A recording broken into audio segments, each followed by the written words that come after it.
راستے ہیں جدا جدا، یہ معاملہ کوئی اور ہے، جو پڑھا دیا انسان کو، رحمان ہے رحیم ہے، اللہ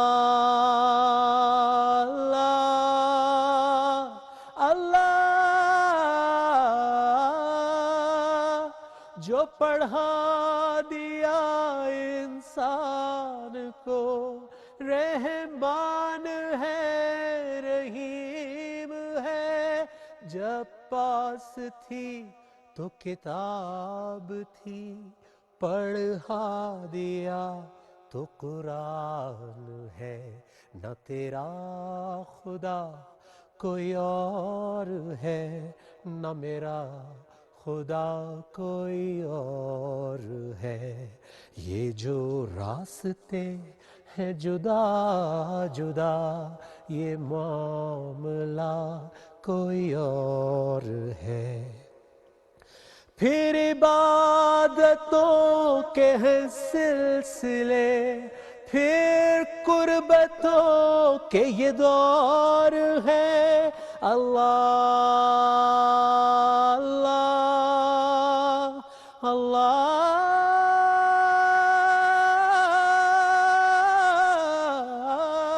پھر عبادتوں کے ہیں سلسلے، پھر قربتوں کے وہ دور ہیں، جو نہ جھک سکا وہ نہ پا سکا، جو نہ جھک سکا وہ نہ پا سکا، یہی سلسلہ ہر دور ہے، نہ تیرا خدا کوئی اور ہے، نہ میرا خدا کوئی اور ہے، یا رب مجھے تو بخش دے، یا رب مجھے تو بخش دے، یا رب مجھے تو بخش دے،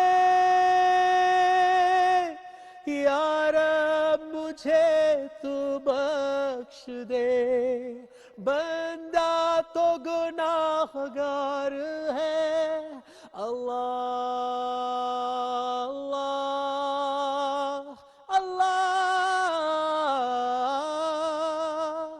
اس آس پر پڑا ہوں میں، سجدے میں رب کریم کے، جو میں گر گیا تھا مقام سے، جو میں گر گیا تھا مقام سے، تو رب عالی مقام ہے، ربنا واغفر لنا، ربنا واغفر لنا،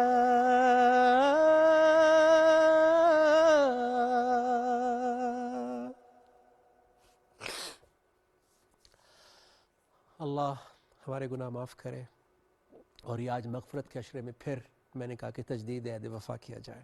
السلام علیکم ناظرین، بنیاد رمضان میں آپ سب کو خوش آمدید۔ دوسرا عشرہ مغفرت کا چل رہا ہے، ہمیں یہ لمحات ضائع نہیں کرنے چاہیے۔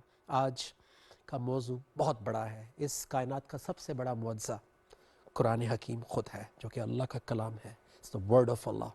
اور اللہ کے رسول صلی اللہ علیہ وآلہ وسلم کا فرمان ہے کہ اگر تم اللہ کے قریب ہونا چاہتے ہو تو اس سے بڑھ کر کوئی چیز ہے ہی نہیں جو خود اس کے اندر سے نکلی ہے، یعنی القرآن۔ تو آج میں چاہتا ہوں کہ زیادہ سے زیادہ اپنے علماء سے پوچھا جائے کہ قرآن کا حقیقی مقصد کیا ہے، کیونکہ آج بھی ہم اپنے ملک کی بات کریں گے، باہر دنیا میں بھی ایسا ہی ہے ویسے، لیکن 75 ایئرز میں آج بھی اگر آپ کوئی دروازہ کھٹکھٹائیں پاکستان کا، سو آج بھی 99.999% لوگ قرآن حکیم کو صرف ثواب کے لیے پڑھتے ہیں، جبکہ یہ وہی کلام ہے جس سے پورا معاشرہ بدل گیا تھا، جس سے شرک، کفر، منافقت اور پتہ نہیں کیا کون کون سی بیماریاں، گمراہی، ہلاکتیں وہ دور ہو گئی تھیں۔ سو ہم کیا اس کا صحیح استعمال کر رہے ہیں، کم استعمال کر رہے ہیں، کیا کیا ہو سکتا ہے، وہ کیا کیا ہمارے لیے کر سکتا ہے. ہم اپنی زندگی میں صبح شام جو پھنستے ہیں، الجھتے ہیں، لڑتے ہیں، ڈپریشن، انگزائٹی اور کیا کیا آج کل ہم وہ اینٹی ڈپریشن اور ریلیکسنٹس یوز کر رہے ہیں، ویئر ایز قرآن بہت کچھ لیے ہمارا انتظار کر رہا ہے. میں فوری طور پہ آنا چاہوں گا اپنے مہمانان کی طرف.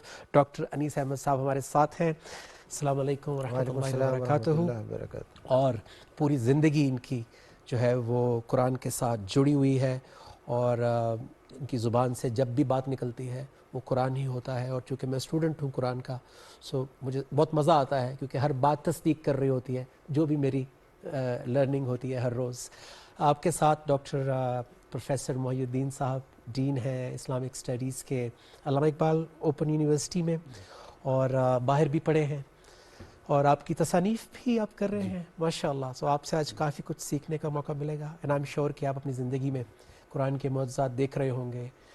جس طرح ڈاکٹر صاحب سے اکثر جب ہم سوال کرتے ہیں تو یہ بہت پریکٹیکل روزمرہ زندگی کی ایگزامپلس دیتے ہیں جس سے قرآن کو استعمال کرنا، دین کو دیکھنا بڑا آسان ہو جاتا ہے. ڈاکٹر صاحب سب سے پہلے تو میرا یہ سوال ہے، آپ کا جہاں سے دل کرے آپ آغاز کر سکتے ہیں. میرا یہ سوال ہے کہ اللہ تعالیٰ یہ فرماتے ہیں کہ افلا یتدبرون القرآن، کیا یہ قرآن میں غور و فکر نہیں کرتے؟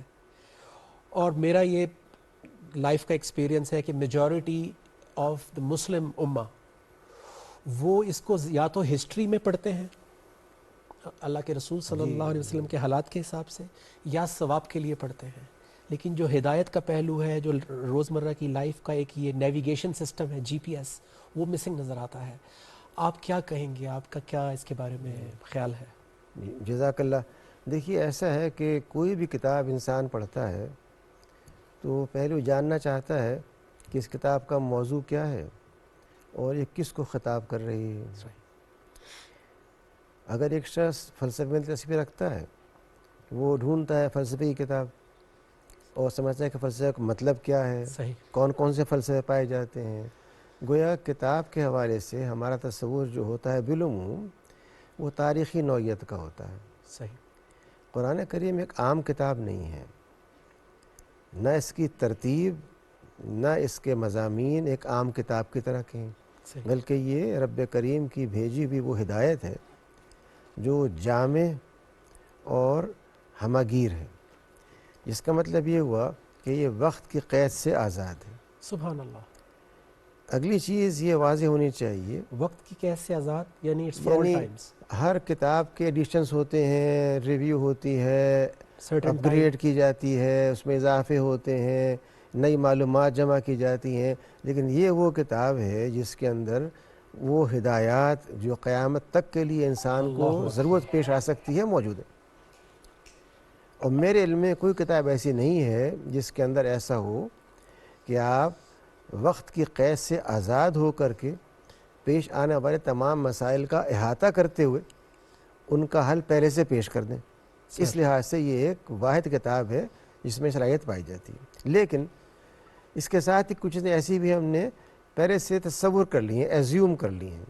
ایک چیز تو یہ کہ چونکہ یہ ہماری اپنی قومی زبان اردو میں نہیں ہے، عربی میں ہے، ہم سمجھتے ہیں کہ عربی چند افراد کا اجارہ ہے جو اس پہ بہت مہارت رکھتے ہوں وہ اس کو سمجھ سکتے ہیں. رائٹ. حقیقت حال یہ ہے کہ تقریباً 86% الفاظ عربی کے اردو میں پائے جاتے ہیں، لیکن ہم اس پر کبھی غور نہیں کرتے. صحیح. تیسری بات یہ ہے کہ ہم یہ سمجھتے ہیں کہ یہ کتاب جو ہے یہ ہمارے ان کاموں کے لیے ہے جن کا تعلق ہمارے عبادات اور خاص طور پہ تحفظات کے ساتھ ہے، حفاظت کے ساتھ ہے. رائٹ. چنانچہ اگر کسی کو یہ گمان ہو گیا کہ اس پہ کوئی جن بھوت آ گیا ہے تو یہ کتاب وہ دور کر دے گی. گھر میں اگر داخل ہونا ہے اور کسی نے کہہ دیا گھر یہ بابرکت نہیں ہے تو وہاں قرآن پاک پہلے لے کے جائیے، قرآن پاک پڑھ کے پانی پہ دم کر کے چھڑک دیجئے تو وہ سب کچھ ٹھیک ہو جائے گا. گویا کہ جس طرح سے ایک منتروں کی کتاب ہوتی ہے اللہ. وہ سمجھتے ہیں ہم نے قرآن کو بھی ایزیوم کر لیں یہ بھی ایسی کتاب ہوگی، جبکہ اپنے بارے میں خود یہ فرماتا ہے کہ میں وہ ذکر ہوں، میں وہ ہدایت ہوں، میں وہ شفا ہوں جو کہ انسانوں کے قلوب کو، انسانوں کے ذہنوں کو جلا بخشتی ہے۔ ہم نے قرآن کریم کو بالعموم یاد کرنے کی حد تک تو رکھا کہ چند صورتیں یاد کر لی جائیں، انہیں وقتاً وقتاً پڑھ لیا جائے، لیکن جو کچھ ہم پڑھتے ہیں، تلاوت کرتے ہیں، کیا فی الواقع ہم سمجھتے ہیں کیا کہہ رہے ہیں، اس میں کیا پیغام ہے؟ تو جب ہمارا کتاب سے رابطہ ہی بغیر مفہوم کے ہوگا، تبدیلی کیسے واقع ہوگی؟ یہ کتاب انقلاب ہے۔ یہ کتاب چاہتی ہے کہ معاشرے کے اندر جو رسوم و رواج ہیں ان کی جگہ وہ طریقے رائج ہوں جو الہامی نوعیت کے ہیں، جن کے اندر انسان کی ہدایت ہے۔ واہ، اس کی جگہ ہم سمجھتے ہیں کہ یہ صرف اس لیے ہے کہ ہم جھاڑ پھونک کر کے برکتیں حاصل کر لیں۔ تو ہمارا اپروچ کرنا قرآن پاک کو جب تک درست نہیں ہوگا۔ صحیح۔ مجھے بتائیے، اگر کوئی شخص انگریزی زبان پڑھتا ہے اور وہ دیکھتا ہے کہ ایک لفظ کی جو اسپیلنگ ہے وہ علم کے بارے میں نالج جو لفظ ہے وہ KNO ہے، وہ اور کے اس میں خاموش ہے، صحیح۔ وہ کے ساتھ پڑھے اس کو، تو آپ کیا کہیں گے اس کا؟ کون زبان بول رہا ہے؟ کنو، اس کے کیا قرآن پاک کے حوالے سے کبھی یہ سوچا کہ ہم جو تلاوت کر رہے ہیں تلفظ صحیح ہے، الفاظ صحیح ہیں، الفاظ تک بھی صحیح نہ ہو تو مفہوم میں کہاں پہنچیں گے؟ تو اختصار سے یہ کہ ہمارا قرآن پاک کو اپروچ کرنے کا، اس تک پہنچنے کا نظریہ نظر ثانی کا مستحق ہے۔ دوسرے، اس بات کی ضرورت ہے کہ قرآن کریم کو جو اس کا مقصد ہے یعنی ہدایت، جی، اس زاویے سے دیکھا جائے اور اس میں وہ چیز تلاش کی جائے جو اس میں موجود ہے، وہ تلاش نہ کرے جو ہم چاہتے ہیں۔ صحیح ہے۔ میں نے دیکھا ہے بہت سے لوگ اس کھوج میں لگے رہتے ہیں، اگر وہ طبیعات پڑھ رہے ہیں، فزکس پڑھ رہے ہیں، میڈیکل سائنس پڑھ رہے ہیں، تو پھر وہ قرآن پاک کی ہر آیت کو میڈیکل سائنس کے زاویے سے دیکھ کر کے جی بالکل، تلاش کرتے ہیں کہ اس میں کیا چیز ایسی ہے۔ قرآن پاک کو جو کچھ وہ ہے اس کو پہلے سمجھا جائے، پھر اس کی دیکھا جائے کہ روشنی میں اس کے ریلیونس اس سے کیا ہے۔ دنیا کو یعنی دیکھا ہم الٹا حساب کر لیتے ہیں نا، تو جب پہلے سے آپ نے طے کر لیا کہ مجھے ڈھونڈنا اس میں کہاں پہ قلب کا ذکر آیا، جائے۔ تو اب میں اس پہ قلب کو ریٹ کروں اس قلب سے جو سرجری اس کی ہوتی ہے۔ یعنی ہم دنیا کی تعلیم پہ جج کر رہے جس ہیں، کر رہے ہیں قرآن پاک کو۔ تو اللہ کہتے ہیں کہ تُعَلِّمُونَ اللَّهَ بِدِینِکُم، کیا تم اللہ کو دین سکھاؤ گے؟ یہ تو ہمیں پہلے اللہ کو ظاہر جاننا۔ ظاہر میں ڈاکٹر محی الدین صاحب کی طرف بھی آنا چاہوں گا کہ یہ جب 99% مدارس، میڈیا یا جو بھی ایونیوز ہیں، جو بھی پلیٹ فارمز ہیں، جب وہ اس کے صرف ثواب کے ایلیمنٹ کو پروجیکٹ کر رہے ہوں کہ ایک لفظ کی 10 نیکیاں ملیں گی اور نیکیاں اور آخرت میں بخشش، جب وہ اس قرآن کو ریلیٹ ہی آخرت سے کیا جا رہا ہو اور دنیا کا پورا ایسپیکٹ ہی بیچ میں سے مائنس ہو رہا ہو، تو پھر کیسے لوگوں تک یہ بات پہنچائی جائے گی؟ ادروائز 75 سال میں اگر ہم ابھی پیچھے نہیں جاتے سب کانٹیننٹ میں، ہم اپنے پاکستان کی بات کر لیتے ہیں کہ 75 ایئرز میں ہم کیوں نہیں یہ بات گھر گھر، جیسے اسمارٹ فون ایک 2 سال کے بچے سے لے کے گھر کی نوکرانی سے لے کے سب کو چلانا آ گیا ہے، اور آپ کسی بھی پڑھے لکھے آدمی سے بھی کہتے ہیں کہ سورہ نمبر 39 آیت نمبر 53، تو اس کو یہی نہیں پتا ہوتا کہ سورہ نمبر پیج کے کون سے کارنر پہ لکھی ہوتی ہے اور اس کو ریفرنس کو کھولنا کیسے ہے۔ تو یہ کیسے ہوا اور کیا کیا جا سکتا ہے؟ جی، بسم اللہ الرحمن الرحیم۔ آپ نے پورا ایک ہسٹورک اس کا پرسپیکٹیو پوچھ لیا کہ جی یہ کیسے ہوا۔ جی، دراصل قرآن کی حفاظت کے حوالے سے بہت سی تعلیمات ہیں قرآن و سنت میں، اور بہت بڑی تاکید اس لیے کی گئی مسلمانوں کو کہ اپنے اس قرآن کو اور سنت کی حفاظت کریں، اس کو حفظ کر کے اور اس کو یاد کر کے اور اس کو پڑھ کے، تاکہ مسلمانوں کا جو ایک تعلق ہے اس کے ساتھ مستحکم رہے۔ اور حضور اکرم صلی اللہ علیہ وسلم نے اپنے اس خطبہ میں جو آخری خطبہ تھا، خطبہ حجۃ الوداع، اس میں آپ نے پوری انسانیت کو مخاطب کیا اور یہ کہا کہ میں تم میں 2 چیزیں چھوڑ کے جا رہا ہوں، جب تک آپ ان 2 چیزوں کو مضبوطی سے پکڑے رہو گے آپ کبھی گمراہ نہیں ہوگے، واہ، ایک قرآن حکیم اور ایک میری سنت۔ تو یہ 2 ایسی چیزیں حضور اکرم صلی اللہ علیہ وسلم نے ہمیں ایسی دے دیں کہ اللہ تبارک تعالیٰ نے دونوں کی حفاظت کا اہتمام کر لیا۔ اور میں یہ سمجھتا ہوں کہ مسلمان ہی نہیں بلکہ پوری انسانیت اس بات پر فخر کر سکتی ہے کہ اس وقت اگر کوئی آسمانی ہدایت اپنی محفوظ ترین شکل میں کہیں بھی پائی جاتی ہے تو وہ قرآن حکیم ہے۔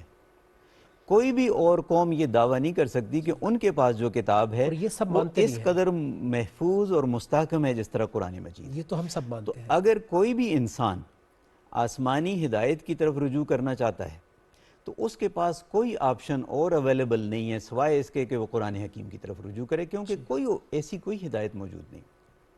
اور اس کے پیچھے وہی نفسیات کار فرما تھی کہ جس وقت یہ قرآن نازل ہوا تو مسلمانوں میں اس چیز کی اہمیت کو راسخ کیا گیا کہ اس کی حفاظت کرو، کیونکہ حفاظت کا ذمہ اللہ تبارک تعالیٰ نے لے لیا۔ عربی کی یا ہدایت کی؟ دیکھیے پہلے سٹیپ پہ تو عربی کی حفاظت تو آج بھی ہوئی ہوئی ہے، وہ تو اللہ نے بھی پہلے ذمہ سٹیپ لیا پہ تو ہوا ہے۔ متن کی حفاظت ہے، اگر متن کی حفاظت نہ ہوتی تو مفہوم کی حفاظت بھی نہ ہوتی، تو Obviously۔ یہ تو پہلا سٹیپ تھا۔ لیکن آپ کہہ رہے ہیں نا یہ کیسے ہوا، تو مسلمان اس پہلے سٹیپ پہ ہی کھڑے ہو گئے۔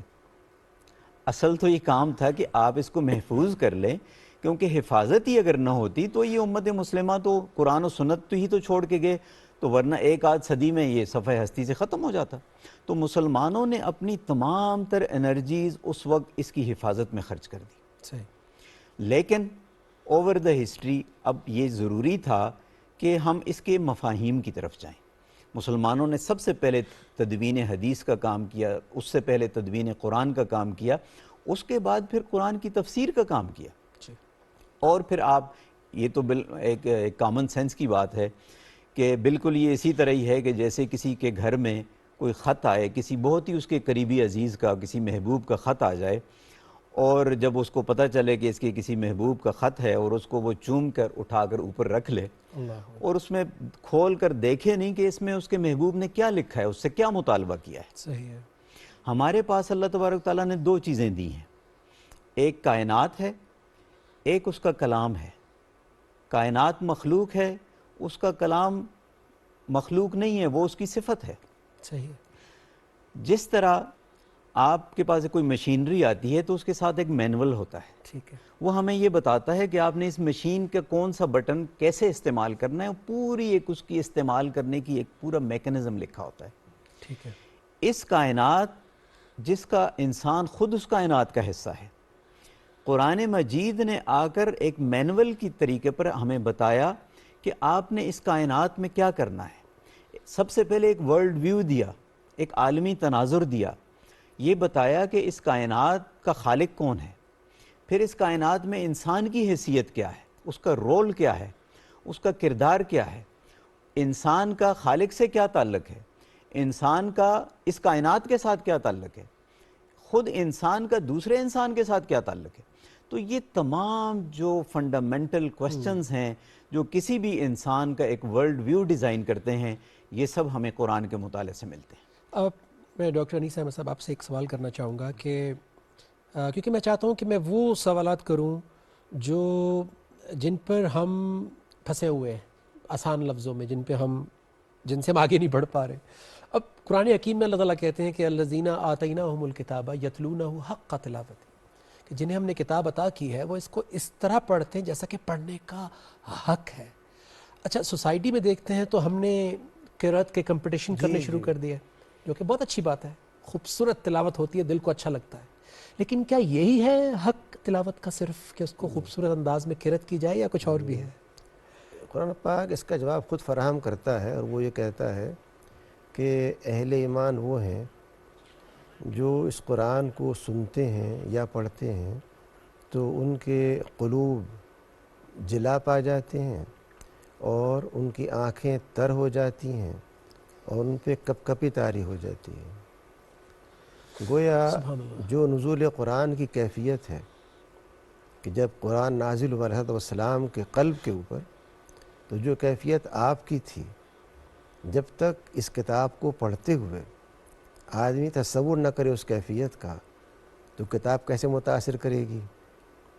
گویا کہ قرآن پاک کو ایکسپیرینشیل ڈائمنشن سے جب تک نہ پڑھا جائے اس کا حق ادا نہیں ہوا۔ آپ نے اس کو الفاظ تو پڑھ لیے لیکن آپ پہ اس کا نزول نہیں ہوا۔ قرآن کریم جو ہے یہ ایک نوعیت کا ڈائلاگ ہے. اللہ سبحانہ و تعالیٰ اپنے محبوب بندے سے مخاطب ہیں اور بہت سی ان باتوں کا جو ان سے پوچھی جا رہی ہیں یا پیش آ رہی ہیں جواب فراہم کر رہے ہیں. صحیح. لیکن ہم قرآن پاک سے ڈائلاگ کبھی پیدا نہیں کرتے. ہم کبھی نہیں چاہتے کہ اس سے اس رابطہ کا ذریعہ اس طرح کا ہو. واہ. ہم اس کو جو آپ نے آغاز میں بات فرمائی تھی کہ محض ادب و احترام کے ساتھ، تقدس کے تصور کے ساتھ چوم کر کے اس کو اوپر رکھ کر کے کسی رحل پر رکھ کر کے خوش ہو جاتے ہیں کہ ہم نے اس کی عزت کر لی. لیکن جو کلام کی عزت ہے وہ تو اس کی پیروی سے ہے، اس کے مفہوم کو سمجھنے سے ہے، جی جی جی. اس کے ساتھ چلنے سے ہے. قرآن چاہتا ہے کہ ہم اس کے ساتھ چلیں اور اس کو اپنا ساتھی بنا لیں. بے شک. وہ آپ کا دن رات کا ساتھی بن جائے. وہ اسی وقت بنے گا جب اس کے اوپر غور کر کے یہ پوچھا جائے کہ آپ مجھ سے چاہتے کیا ہیں. چاہتے کیا ہیں؟ ہم بار بار کہتے ہیں کہ صراط مستقیم دکھا، اتنا صراط المستقیم، جی. لیکن جب وہ ہمیں ہدایت فراہم کرتا ہے تو ہم آنکھیں بند کر لیتے ہیں. یہ کیسا رویہ ہوا؟ بلکہ ہماری اکثریت، اور میں خود بھی تقریباً 31 سال زندگی کے پہلے میں تو پڑھتا تھا، میں مانگتا تو نہیں تھا اہدنا الصراط المستقیم، میں تو پڑھ جاتا تھا. اور پڑھنے میں اور مانگنے میں زمین آسمان کا فرق ہے. ایک ایکٹر کو 2 روپے بھی نہیں ملیں گے اگر اس نے ڈائلاگ کو پڑھنا شروع کر دیا. جب تک ہمیں یہ یقین ہو اس وقت تک یہ کتاب فائدہ نہیں پہنچا سکتی. یہ کتاب اگر یہ یقین ہو جائے کہ یہ واقعی اللہ کا کلام ہے جو ہم پڑھ رہے ہیں یا سن رہے ہیں اور یہ ہمارے لیے آیا ہے، تو پھر ہم اس میں انوالو ہوتے ہیں. ہم محض اس کے ایک بن جاتے ہیں پڑھنے والے قاری. اس سے آگے ہم نہیں جاتے. یقین ایکسپیرینس سے آتا ہے جیسے آپ نے کہا. سو فرسٹ سٹیپ جو میں نے اپنی زندگی میں دیکھا کہ فرسٹ سٹیپ تو آپ کو وہ ایک جگہ پر بیٹھے ہوئے صرف دکھاتا ہے تاکہ آپ پہلے تو اپنی عقل سے دیکھیں کہ یار یہ جو مجھے بتا رہا ہے یہ واقعی ایسا ہے بھی ہے نہیں ہے. سو فرسٹ جو پہلی سٹیج کا یقین جو میں نے ایکسپیرینس کیا وہ تو ایک جگہ پہ بیٹھے بیٹھے آیا. عقل کنونس ہو گئی. پھر میں نے کہا کہ چلے عمل کر کے دیکھتے ہیں. سو سیکنڈ سٹیج پہ جب عمل کیا تو اس کا رسپانس آیا. میرے والدین کے ساتھ ٹرمز بہتر ہو گئے تو مجھے یقین آ گیا کہ یار یہ تو کام کرتی ہے، یہ کتاب تو اس پہ تو اثر ہے، یہ تو جو کہہ رہی ہے وہ ہو جاتا ہے. شروع میں لگا شاید تکا ہے، سیکنڈ ٹائم لگا شاید کوئنسیڈنس ہے. جب تھرڈ ٹائم رزلٹ آیا تو میں نے کہا کوئی ہے. پھر پتہ لگا کہ کوئی نہیں ہے، یہ اللہ ہے اور یہ حقیقت ہے اور قرآن ایک حقیقت ہے. سو ڈاکٹر صاحب، محی الدین صاحب، آپ سے پوچھنا چاہتا ہوں کہ جب قرآن کہہ رہا ہے کہ شہر رمضان الذی انزل فیہ القرآن، کہ رمضان کے مہینے میں ہم نے نازل کیا قرآن، تو وہ خود بتا رہا ہے کہ کیوں کیا؟ ھدی للناس، تاکہ انسان اس سے ہدایت لے. تو انسان کیسے ہدایت لے گا جبکہ قرآن تو مسلمان کے گھر میں ہے، انسان تو چائنیز بھی ہے، جیپنیز بھی ہے، اور اگر مسلمان عربک میں پڑھے گا صرف عربی میں تو وہ اس کی مارکیٹنگ کیسے کرے گا چائنیز کو یا جیپنیز کو یا کسی نان مسلم کو؟ تو یہ ہم کیسے مس کر گئے؟ دوبارہ سوال وہیں آ گیا. اور آپ کیا کہیں گے کہ یہ ہدایت کیا ایک چائنیز کو پہلے عربی سیکھنی پڑے گی یا چائنیز میں ہی اس کو جواب ملے گا؟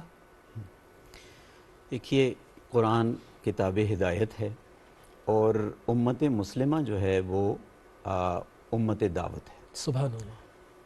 حضور اکرم صلی اللہ علیہ وسلم نے اپنے اسی آخری خطبے میں سب کو یہ کہا کہ آپ کو تو میرا پیغام پہنچ گیا اور میں اللہ کو گواہ بنا کے کہتا ہوں کہ آپ کو میں نے اپنا پیغام پہنچا دیا ہے، لیکن آگے اب آپ کی ذمہ داری ہے کہ آپ نے اس پیغام کو ان لوگوں تک پہنچانا ہے جن تک میری آواز نہیں پہنچی.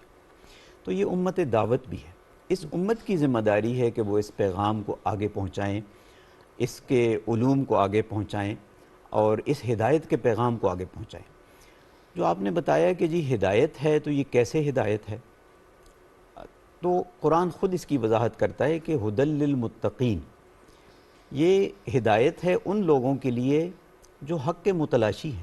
دوسرے لفظوں میں، چاہے وہ آسان نان لفظوں مسلم میں، ہو، چاہے وہ چائنیز ہو، جرمن ہو، کوئی بھی ہو، اگر وہ حق کا متلاشی ہے تو حق اس کو مل کے رہے گا. واہ، ٹھیک ہے، مسلمان کی ذمہ داری ہے کہ حق اس تک پہنچائے، صحیح، اور جو حق کا متلاشی ہوگا وہ یقیناً ڈھونڈتے ڈھونڈتے پہنچ جائے وہ گا. اسلام تک پہنچ جائے گا. تو حق کی تلاش کرنا ضروری ہے. ھدی للمتقین کا یہی مفہوم ہے. ورنہ تو قرآن میں یہ بھی ہے کہ قرآن پڑھ کے کئی لوگ گمراہ ہو جاتے ہیں، حالانکہ یہ تو کتاب ہدایت کی ہے۔ جی، لیکن وہ نیچے یہ بھی لکھا ہے کہ سوائے فاسقوں کے اور کوئی گمراہ بالکل، نہیں ہوتا۔ اور قرآن یہ کہتا ہے وَلَقَدْ زَرَعْنَا لِجَهَنَّمَ كَثِيرًا مِّنَ الْجِنِّ وَالْإِنسِ لَهُمْ قُلُوبٌ لَا يَفْقَهُونَ بِهَا، کہ ہم نے ایسے لوگ پیدا کیے جو جہنم میں جائیں گے۔ وہ کون لوگ ہیں کہ ان کے پاس دل تو ہیں لیکن وہ حقیقت کو سمجھتے نہیں ہیں۔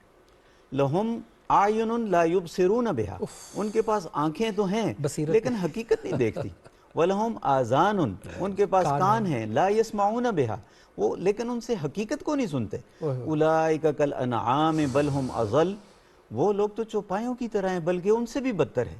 أُولَئِكَ هُمُ الْغَافِلُونَ، یہ وہ لوگ ہیں جو غفلت میں پڑے ہوئے۔ انسان سے کہاں آ گیا آدمی۔ تو یہ غفلت جو ہے ایک ایسی چیز ہے جو انسان کو ہدایت سے دور کر دیتی ہے۔ ہم اور صبح تقویٰ، سے شام تک سارے کام سمجھ کے کر رہے ہیں، جی ایک واحد کام ہے۔ دیکھیں نا، میں یقین سے کہہ سکتا ہوں کہ اس وقت جتنے لوگ اس کمرے میں ہیں، جتنے اس وقت کیمرے کے پیچھے ٹی وی پہ گھروں میں دیکھ رہے ہیں، بہنیں ہوں یا کوئی پروفیشنل ہو، صبح سے شام تک انہوں نے، میں گارنٹی سے کہتا ہوں کہ جو کام بھی کیا ہوگا، بریانی بھی بنائی ہوگی تو بغیر سمجھے یہ بھی ڈال دو وہ بھی ڈال دو ایسے نہیں کیا ہوگا، سمجھ کے کیا ہوگا۔ لیکن دا مومنٹ ہم کہتے ہیں اللہ اکبر، اب ہمیں نہیں پتا کہ ہم کیوں کہہ رہے ہیں، کیا کہہ رہے ہیں، رہ گئی کب رسم کہہ رہے ہیں، اذاں روح بلالی نہ رہی۔ رائٹ۔ سو یہی میرا سوال تھا، اور میں اب ڈاکٹر صاحب آپ کے سامنے بھی رکھنا چاہتا ہوں ایک اور آیت کے ذریعے، کہ وہاں پہ اللہ تعالیٰ فرما رہے ہیں کہ لقد انزلنا الیکم کتابا فیہ ذکرکم، کہ ہم نے تمہاری طرف ایک کتاب نازل کی جس میں تمہارا ہی ذکر ہے، افلا تاکلون، کیا تم عقل استعمال نہیں کرو گے؟ سو یہ کیا بتائیں گے ہم اپنے دیکھنے والوں کو، سننے والوں کو، کہ جب اللہ تعالیٰ کہہ رہے ہیں کہ تمہارا ذکر ہے تو ہمیں کیسے لینا چاہیے اس کو، کہ شاید یہ پہلے والوں کی بات ہو رہی ہے یا یہ میری بات بھی ہو رہی ہے، کیا میں بھی اس کا حصہ ہوں؟ کیا کہیں گے؟ دیکھیے، جو بات بڑی واضح ہے وہ یہ کہ قرآن کریم کو جب تک قلب اور عقل دونوں کو ساتھ لے کے مطالعہ نہیں کیا جائے گا، بات سمجھ میں نہیں آئے گی۔ قلب اور عقل، بعض اوقات ہم چاہتے ہیں کہ محض عقلی زاویے سے ایک چیز کو دیکھیں، ٹھیک ہے، بعض اوقات محض جذبات و احساسات سے دیکھتے ہیں۔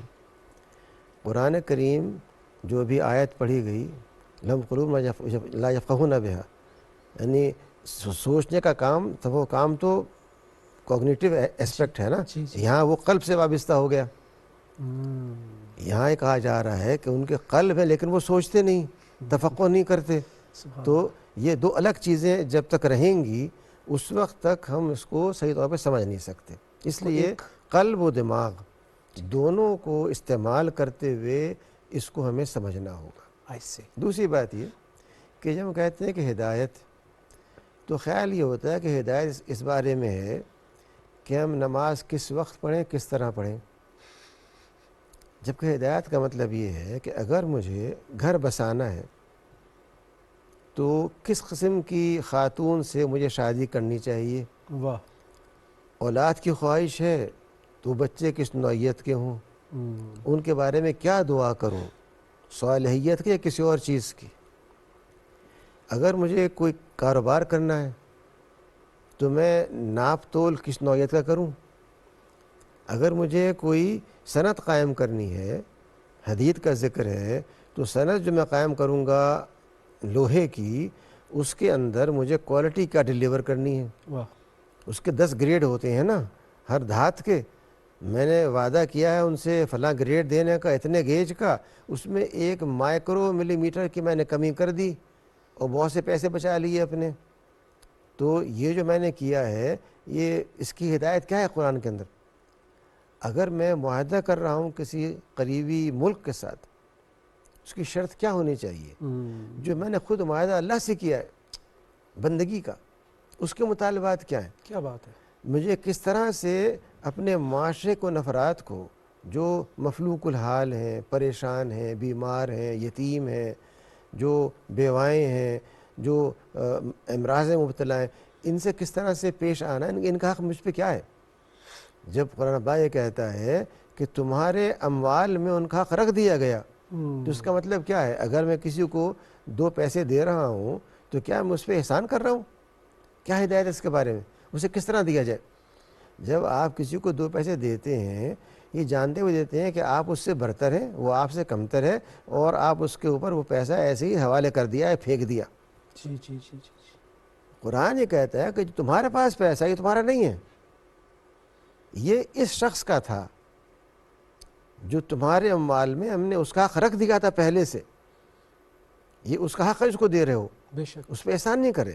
تو یہ جو ہدایت ہے منی ٹرانزیکشنز کی، ہدایت ہے سیاسی معاملات کی، اگر میں کوئی گھر معاہدہ کر رہا ہوں، تربیت کی، عقود کی بات ہے، پیمانوں کی بات قرآن کر رہا ہے، جب تک ان سارے چیزوں کو یکجا نہ دیکھا جائے ہدایت کیسے ہوگی؟ جو میں سمجھا ہوں پوری اس بات سے کہ جو بھی میری لائف ہے، جو بھی میری فیلڈ ہے، تو مجھے صبح سے شام تک اس دائرہ کار کو دیکھنا ہے کہ اس کے اندر صبح سے شام تک کون کون سے احکامات، کون کون سی آیات، کہاں کہاں پہ اللہ کے رسول صلی اللہ علیہ وسلم کی احادیث، ظاہر ہے وہ تو سپورٹ میں ہی ہوتی ہیں، ہر جگہ پہ ہیلپ کر رہی ہوتی ہیں قرآن کے ساتھ ساتھ۔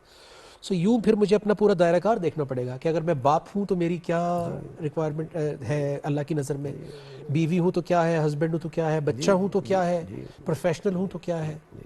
اس سٹیج تک قرآن کو لایا جائے معاشرے میں کہ گھر میں ڈائننگ ٹیبل پہ بیٹھ کے فیملی جو ہے وہ فیصلہ کر رہی ہو، دیکھ رہی ہو کہ دیکھو یار ہمارے گھر کے جو حالات ہیں، لیٹس سی۔ تو یہ اس کے لیے کیا کیا جا سکتا ہے ڈاکٹر صاحب؟ آپ اپنی زندگی میں کچھ اس پہ ایفرٹ کر رہے ہیں، یا آپ کیا مشورہ دینا چاہیں گے؟ پاکستان تک بات جا رہی ہے اور سوشل میڈیا کے ذریعے تو آج کل جو ہے پوری دنیا تک بات جاتی ہے، کیا کہیں گے آپ؟ جی، میں پہلے تو ڈاکٹر صاحب نے جو بات بڑی خوبصورت کی، مجھے اقبال کا شعر یاد آ رہا تھا کہ جو قلب کا جو قرآن کے ساتھ جو ایک تعلق ہے کہ تیرے ضمیر پر جب تک نہ ہو نزول کتاب، گرہ کشا ہے نہ راضی نہ صاحب کشاف۔ واہ! تو جو مرضی آپ کر لیں، لیکن اگر آپ کے ضمیر پر اگر نزول کتاب نہیں ہے تو کشاف جو ایک بہت بڑی مایہ ناز تفسیر ہے وہ پڑھ لیں، یا راضی کے فلسفے پڑھ لیں، آپ حقیقت تک نہیں پہنچ سکتے۔ تو یہ جو قلب کا اور روح کا جو ایک تعلق ہے، اقبال نے بڑی خوبصورت انداز میں اس کو بیان کر دیا ہے۔ کیسے یہ ہم کیسے گھر پہنچے گی؟ بہت تکلیفیں ہیں، بڑے غم ہیں، چھوٹی چھوٹی بات پہ گھروں کے اندر مطلب اتنا پھنسے ہوئے ہیں، حالانکہ قرآن کا 5 منٹ کا سلوشن ہے۔ جی جی بالکل، قرآن ہمیں بنیادی طور پر 3 ایریاز میں ہمیں گائیڈ کرتا ہے، اور وہ 3 ایریاز ہمیں ایک حدیث ہے بڑی مشہور جس کو حدیث جبریل کہتے ہیں، اس میں زیادہ واضح طور پر اس کو بیان کیا گیا۔ حدیث قدسی بھی اسی کہتے ہیں؟ حدیث جبریل ہے جس میں حضور اکرم صلی اللہ علیہ وسلم بیٹھے ہیں صحابہ کرام کے بیچ میں، کہ ایک اجنبی آتا ہے، بڑے اجلے کپڑے ہوتے ہیں اور کوئی سفر کا اثر بھی نہیں ہوتا، اور آ کر حضور اکرم صلی اللہ علیہ وسلم کے ساتھ گھٹنے سے گھٹنا ملا کے بیٹھ جاتا ہے، اور صحابہ کرام بڑے حیران ہیں کہ اجنبی بھی ہے، کپڑے بھی بڑے صاف ستھرے ہیں، کوئی سفر کا اثر نہیں، تھکن نہیں، صاف ستھرے کپڑے ہیں، بیٹھنے کا انداز بھی بڑا منفرد ہے۔ تو آ کر 3 سوال بنیادی طور پر کرتا ہے۔ مل ایمان، کہ ایمان کیا ہے؟ تو ایمان بنیادی طور پر حضور اکرم صلی اللہ علیہ وسلم اس میں جو وہ بنیادی سوال جس کا ہم ابھی بات کر رہے تھے، یا ایک ورلڈ ویو جو ڈیزائن ہوتا ہے، بنیادی اعتقاد کا جو نظام ہے، حضور اکرم صلی اللہ علیہ وسلم نے وہ بتا دیا کہ یہ بنیادی اعتقاد ہے جو ہمیں قرآن دیتا ہے یا اسلام ہمیں دیتا ہے۔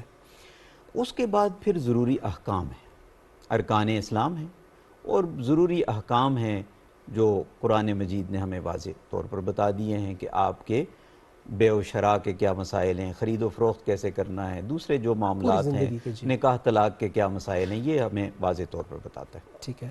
تیسرا جو بڑا ایریا ہے وہ ہے احسان کا، مل احسان، کہ بنیادی اخلاقیات کیا ہیں، وہ کون سے ایسے بنیادی اخلاق ہیں جو یونیورسل ہیں، جو ہر جگہ استعمال پائے جاتے ہیں۔ تو بنیادی طور پر تو یہ 3 ایریاز ہیں جن کا ہمیں قرآن بھی واضح طور پر ہمیں رہنمائی کرتا ہے، اور حدیث بھی یا سنت بھی ہمیں رہنمائی کرتی ہے۔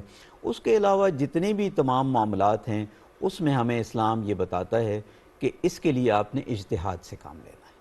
جو روزمرہ کے معاملات ہیں، جو کانٹمپریری ہماری نیڈز ہیں، اس کے لیے ہمیں اجتہاد کا ایک انسٹیٹیوشن دیا جس میں ہم روزمرہ کے جو مسائل ہیں ہم ان کو حل کرتے ہیں، انٹرپریٹ کرتے ہیں۔ ڈاکٹر صاحب ایک اور پہلو قرآن کا جو بڑا خوفناک بھی ہے اور جس سے بہت سارے لوگ ہم واقف نہیں بھی ہوتے عام طور پہ، ایک جگہ پہ اللہ تعالیٰ فرما رہے ہیں کہ وَنُنَزِّلُ مِنَ الْقُرْآنِ مَا هُوَ شِفَاءٌ وَرَحْمَةٌ لِلْمُؤْمِنِينَ، کہ ہم قرآن میں سے وہ چیز نازل کرتے ہیں ریویل کرتے ہیں جس سے مومنین کو تو شفا بھی ہو جاتی ہے ان کی اور رحمت بھی مل جاتی ہے. وَلَا يَزِدُ الظَّالِمِينَ إِلَّا خَسَارًا. لیکن جو ظلم کرنے والے ہیں, جو اگنور کرنے والے ہیں, ان کا خسارہ بڑھ جاتا ہے. تو یعنی قرآن صرف ہدایت نہیں دے رہا ہے بلکہ اس قرآن کو اگر اگنور کر رہے ہیں تو خسارہ بھی بڑھ رہا ہے. یہ کیسے ہوتا ہے؟ قبل سے کہ میں اس طرف آؤں, جو بات آپ پہلے فرما رہے تھے اس میں میرے خیال میں جو ایک عملی پہلو ہم بھول جاتے ہیں وہ یہ ہے کہ اگر ایک خاندان کے اندر 2-3 بچے ہیں, میاں بیوی ہیں, اور وہ چاہتے ہیں قرآن سے اپنے آپ کو وابستہ کرنا, جی بالکل. تو عام طور پہ شوہر قرآن پاک کی تلاوت کر کے کوئی وقت طے کر لیتا ہے کہ اس وقت بیٹھ کر کے ہم اس کو سمجھیں. ٹھیک ہے. میں یہ سمجھتا ہوں ہونا یہ چاہیے کہ بجائے اس کے کہ جو صاحب خانہ ہے وہ یہ کام کرے, آپ بچوں سے یہ کہیں اچھا کہ ہمیں آج قرآن پاک سے یہ سیکھنا ہے کہ خوش اخلاقی کیا ہوتی ہے, اور وہ یہ آیات ہیں واہ واہ. جن کے اندر اس کا ذکر پایا جاتا ہے, اور Let's تم discuss. انگریزی میں ترجمہ پڑھنا چاہتے ہو, اردو میں چاہتے ہو, جس میں چاہو پڑھو, پڑھ کے ہمیں بتاؤ کہ یہ کیا کہہ رہا ہے. جب آپ اس بچے کو اس میں انوالو کریں گے تو وہ محض پڑھے گا نہیں, وہ اس لفظ کو پڑھنے کے بعد اگر نہیں سمجھتا تو فوراً اپنا موبائل نکالے گا, ویکیپیڈیا کو دیکھے گا, کوئی اور چیز دیکھے گا اور ریسرچ کرے اور گا. معلومات کرے گا. پھر جب وہ شام کو آپ کو بتائے گا جو وقت آپ نے طے کیا ہے, تو آپ نے اپنے خاندان کو قرآن میں انوالو کر دیا. سبحان اللہ. ہم یہ کرتے ہیں ایک ڈیٹیچڈ مینر میں, جبکہ ہمارا دماغ کہیں اور لگا ہوا ہے, سن رہے ہیں ایک درس قرآن کو, تو وہ کس طرح اثر کرے گا؟ تبدیلی پیدا ہوگی کہ نہیں ہوگی؟ پیدا معاشرے میں اگر ہونی ہوتی تو آسان سی بات ہے. عملی جو آپ نے کہا تھا کہ عملی حل کیا ہو ان چیزوں کا. رہا یہ سوال کہ قرآن کریم جب یہ بات کہتا ہے کہ وہ شفا ہے تو وہ فی الواقع شفا ہے, اور وہ قلب کی ہی نہیں بلکہ پورے جسم کی شفا ہے. صحیح. وہ یہ بتاتا ہے کہ میرا پاؤں کہاں اٹھے کہاں نہ اٹھے, بیوٹیفل. ہاتھ کس طرف بڑھے کس طرف نہ بڑھے, بیوٹیفل. میرے ہاتھ سے کس کو نقصان پہنچے کس کو نقصان نہ پہنچے. کیا بات. یہ بھی سمجھاتا ہے کہ میرے ذہن کے اندر تصورات کون سے ہیں کون سے نہ ہیں. واہ واہ واہ واہ. تو محض قلب, شفا کو کھول دیا. محض قلب کا مرض نہیں بلکہ یہ شفا پورے کے پورے معاملات کی ہے.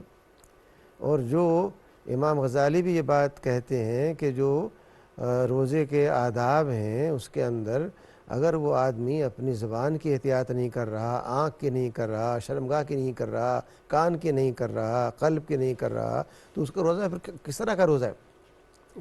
تو قرآن کریم بھی اگر ان تمام چیزوں کو ایڈریس نہیں کر رہا کہ میں کیا چیز دیکھوں کیا نہ دیکھوں, اور یہ مجھے بتائیں میرے بچے اور وہ جو ہم کہتے ہیں الہڑ نوجوان ہیں جنہیں کچھ نہیں معلوم دنیا کیا ہوتی. صحیح. میرا تجربہ یہ ہے کہ بزرگوں کے مقابلے بچے زیادہ جانتے ہیں چیزوں کو, ان میں زیادہ رجوع ہوتی ہے, پیور بھی ہوتے ہیں اور وہ زیادہ فرینک ہوتے ہیں, آنیسٹ ہوتے ہیں, ان میں منافقت بہت کم ہوتی ہے. بے شک بے شک. تو اگر ایسے شخص کو آپ موقع دیں گے کو جلدی قرآن اس سمجھ کتاب کو براہ راست سمجھنے کا, تو جو تبدیلی آپ بات کر رہے ہیں, تبدیلی کیسے لا جائے معاشرے میں, وہ آ کے رہے گی. لیکن اس کا ایک طریقہ ہے جو آسان ہے, مشکل طریقہ نہیں ہے. ہم اس پہ دیتے توجہ, اس سے کہتے ہیں کہ آپ 2 سال تک تعلیم ملتوی کر دیجئے, صرف قرآن حفظ کیجئے. وہ کر لیتا ہے حفظ 2 سال کے اندر, 2 سال بعد پھر جوان کرتا ہے وہ نارمل تعلیم کو. اس کا اثر کیا ہوتا ہے اس کے اوپر؟ نہ وہ جانتا ہے کیا میں نے حفظ کیا, نہ اس میں سے ایک چیز پہ اس نے عمل کیا. اس لیے ہمیں اپنے طریقے تربیت کو تبدیل کرنا ہوگا. ٹھیک ہے. اور یہ جو ذرائع ہمیں بتائے گئے ہیں تعلیمی نفسیات کے اندر یا ٹیچنگ میتھڈالوجی کے اندر, ان کو یوز کرتے ہوئے قرآن پاک کے ساتھ وہ وابستگی پیدا کرنی ہوگی جو فہم کی ہے, جو عمل کی ہے. سر ایک اور میں نے اپنی زندگی میں جو پرسنل ایکسپیرینس ہوا ہے مجھے قرآن کے ساتھ, تقریباً اب 20 سال ہونے کو آئے, کہ ہماری سوسائٹی میں بہت سارے رومرز ہیں, یعنی ایسی ایسی باتیں ہیں جو نہ قرآن حکیم سے ثابت ہوتی ہیں نہ حدیث سے ثابت ہوتی ہیں, پتہ نہیں کہاں سے آئی, کلچرلی آ گئیں, شاید کچھ جو ہمارے فور فادرز لے کر آئے، پھر میڈیا کے ذریعے باہر سے آ گئی، تو ہم مان لیتے ہیں، جبکہ اللہ تعالیٰ قرآن حکیم میں فرما رہے ہیں کہ افلا یتدبرون القرآن فلو کان من عند غیر اللہ لوجدوا فیہ اختلافا کثیرا، کہ قرآن پہ تدبر کیوں نہیں کرتے؟ اگر یہ غیر اللہ کی طرف سے ہوتا، یا کوئی چیز بھی اگر جو اللہ کے علاوہ کسی کی طرف سے آ رہی ہوگی، فیبریکیشن ہوگی، تو اختلافاً کثیرہ ملے گا اس کے اندر، اور قرآن میں اختلاف نہیں ہے۔ سو آپ کیا بتائیں گے ہمارے نوجوانوں کو، ینگسٹرز کو، اور بھی جو شوق سے دیکھتے ہیں ہماری ٹرانسمیشن کو، کہ کیا قرآن کو ہمیں ایک جیسے جوہری کے پاس ہوتا ہے وہ جس سے وہ ہر چیز کو چیک کرتا ہے، کیا قرآن کو ایسا نہیں ہونا چاہیے ہماری زندگی میں کہ ہم ہر چیز کو چیک کریں اس سے؟ بالکل، آپ نے ابھی جو تھوڑی دیر پہلے ایک بات کی، یہ اسی کے ساتھ جڑی ہوئی ہے کہ آپ نے کہا قرآن کی آیت پڑھی کہ وَلَا يَزِيدُ الظَّالِمُونَ إِلَّا خَسَارًا۔ تو یہ خسارہ جو ہے یہ بنیادی طور پر کیا ہے، اور قرآن مجید کے ساتھ خسارے کا کیا تعلق ہے؟ جی پلیز۔ اور ایک نوجوان جو نسل ہے آج جو قرآن کو سمجھنا چاہ رہی ہے، تو اس میں جو اگر غور کریں تو دو پہلو سمجھ میں آتے ہیں۔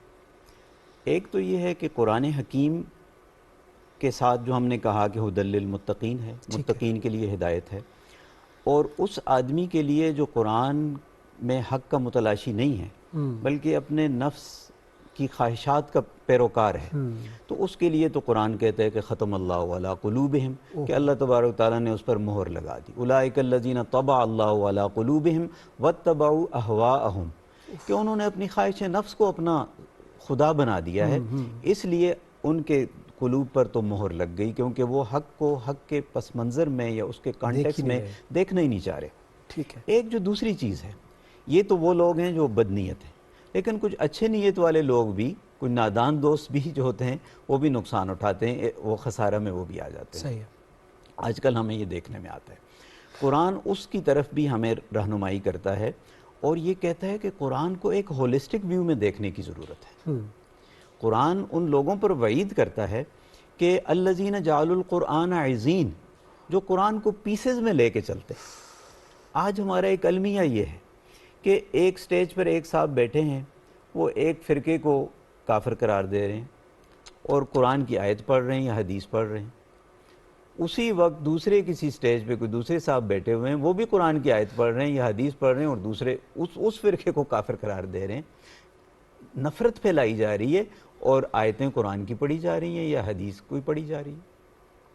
اصل بات یہ ہے کہ قرآن کا وہ جو ایک ہولسٹک ویو ہے، کہ پورے قرآن کو سامنے رکھ کر ایک ویو بنانا، تو سننے والا اگر قرآن نہیں جانتا ہوگا تو وہ بہک جائے گا، وہ بہک جائے گا۔ بٹ میں نے زیادہ تر یہ دیکھا ہے کہ جو قرآن سے، یعنی قرآن اتنا کوالٹی کنٹرول کے ساتھ ہے کہ پوری آیت میں بھی پھنس جائیں گے اگر کوئی مس گائیڈ کرنے کی کوشش کرے گا۔ عام طور پہ لوگ آدھی پڑھتے ہیں، یا ایک جسے کہتے ہیں نا جز سے بہکانا، یا پورا کانٹیکسٹ اس میں نہیں ہوتا، تو وہ بالکل اس کی مثال اندھے اور ہاتھی والی ورنہ ہو اللہ جاتی نے ہے۔ ایسا لاک لگایا ہوا ہے کہ قرآن کو یوز کر کے کوئی مس گائیڈ نہیں کر سکتا، بلکہ اللہ تعالیٰ تو فرما رہے ہیں کہ شیطان تو اس کی سماعت سے بھی نہ تو اس کو لے کر نازل ہوئے، نہ وہ اس قابل تھے۔